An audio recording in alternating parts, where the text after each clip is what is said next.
ce château, il faut qu'il continue de vivre. Ça fait 800 ans, plus de 800 ans qu'il existe. Il a toujours vécu, c'est une caractéristique de ce château. Il a toujours eu un usage, il a toujours été habité, devenant le château moyenâgeux de son origine, jusqu'à il y a encore une cinquantaine d'années, la mairie de la commune de Anse. Et encore aujourd'hui, il a une activité relativement importante en matière touristique et en matière patrimoniale. Alors l'objectif de la municipalité, après une première phase de travaux dans les années 2000, qui nous ont d'ailleurs conduit à obtenir le Grand Prix national du patrimoine pour la qualité de la rénovation avec les entreprises habituelles, avec celles qui ont un savoir-faire tout particulier, l'architecte des monuments historiques. Ça a été pour nous une grande satisfaction de rénover cette première partie avec notamment le Our qui est l'un des plus anciens d'Europe et un élément exceptionnel de ce château.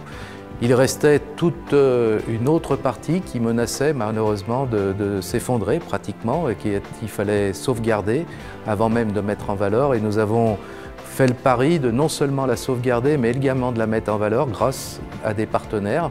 Donc ces partenaires, ce sont les partenaires institutionnels, ceux qu'on retrouve quand le patrimoine est en jeu, comme le ministère de la Culture à travers la DRAC qui nous soutient, la région Auvergne-Rhône-Alpes, le département du Rhône, la commune de Anse qui est le principal financeur bien entendu, et puis on est très heureux d'avoir le club des mécènes à travers la Fondation du patrimoine notamment, qui nous accompagne sur ce chantier qui, j'espère, satisfera tous les amateurs et les amoureux du patrimoine français. La Fondation a donc souscrit une convention avec la mairie pour que nous ayons le moyen de chercher 100 000 € de financement sur un budget de presque 700 000 € de travaux. La Fondation donc, a ouvert d'un côté une souscription ouverte à tout public, donc vous, moi, tout le monde peut donner par l'intermédiaire du site de la Fondation de l'argent, de 1 à beaucoup d'euros comme on veut.